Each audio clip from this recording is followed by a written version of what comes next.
Good morning, everyone, and welcome to day 12 of our sourdough journey. Today is going to be just like the last 7. And I wanted to let you know that from this point on, I want to start talking about method and the actual processes of making a sourdough loaf. Now, I should have mentioned this at the beginning, and I'm sorry I didn't. And if you don't want to continue this journey, that's fine. I totally understand. But it takes 3 days to make a standard sourdough loaf. It's not all hands-on. I would say it's only about 10 to 20% hands-on. But unfortunately, we're not using an actual yeast. We're using wild yeast, and there's a little bit different method to making it. So that said, I want to bring up what happens on day 1. Day 1 is when you feed your starter and you bulk it up. When you hear somebody say bulk up their starter, that means that they're increasing their ratio and they're adding enough water and flour to give them the amount of starter that they're going to need to make a loaf of bread. My loaves have 120 grams of starter per loaf. And that's a high ratio. That's a high percentage. I've seen most people use between 100 and 110 grams. But I tried those, and I get loftier loaves with a higher percentage of starters. So that's the recipe that I use. It's the rest of the recipe is pretty standard. And I don't know if there's somebody out there who came up with this recipe, or I found it somewhere. I've seen so many sourdough creators using the same recipe, but 10 grams less of starter or 20 grams less of starter. So it depends. I mean, you don't have to use 120 grams. You can use 110 grams if you want, or 100 grams if you want, but don't go any lower than 100 grams. Don't go any higher than 120 grams.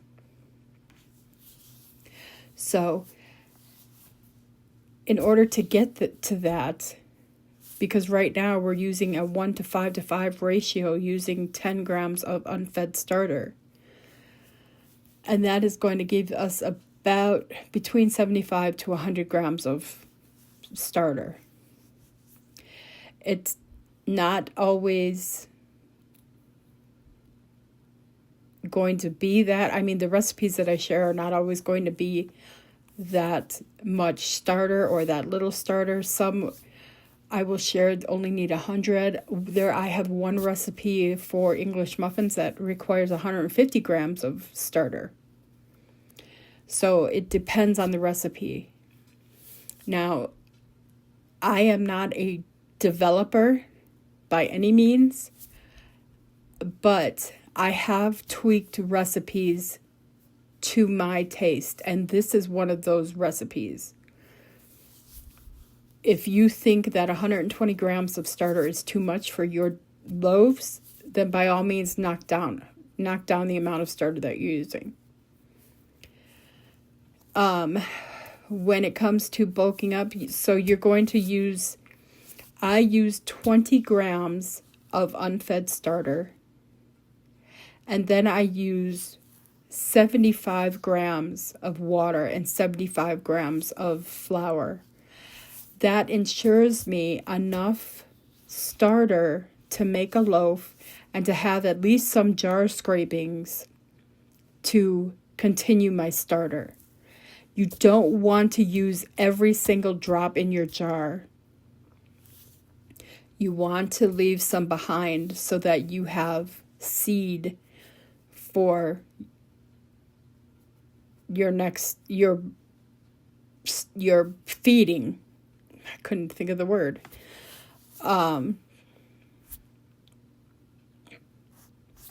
So I'm a paranoid person when it comes to how much. Oh my God, am I gonna have enough? Oh my God, didn't I make enough? I thought I put enough in there. What is wrong with me? That's the kind of person I am. So my ratios and percentages may be higher than most people's, but that's because I'm a paranoid person. So, I mean, you should see me when I make more than one loaf. I freak out. So, I don't want you guys to think that it's not a difficult process by any means, but it just takes 3 days to make. Now, if you want to bake in the morning of day 3, then you would feed your starter at night on day 1. And we'll talk more about this later. But day 1 is feeding your starter. Day 2 is mixing and bulk fermenting. Also shaping and getting your dough into the refrigerator.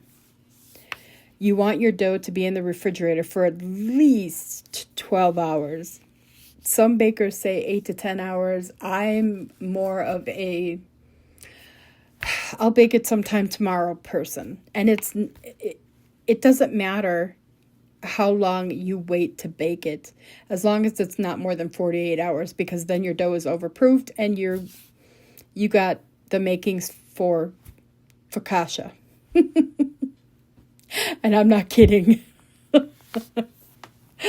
So anyways, it's a 3-day process, but it's not all hands-on. There's more hands-on the mixing day, on day 2, than anything else. And I am here to guide you every step of the way. So I don't want you to think I'm just going to throw a video out there and say, you good luck. No.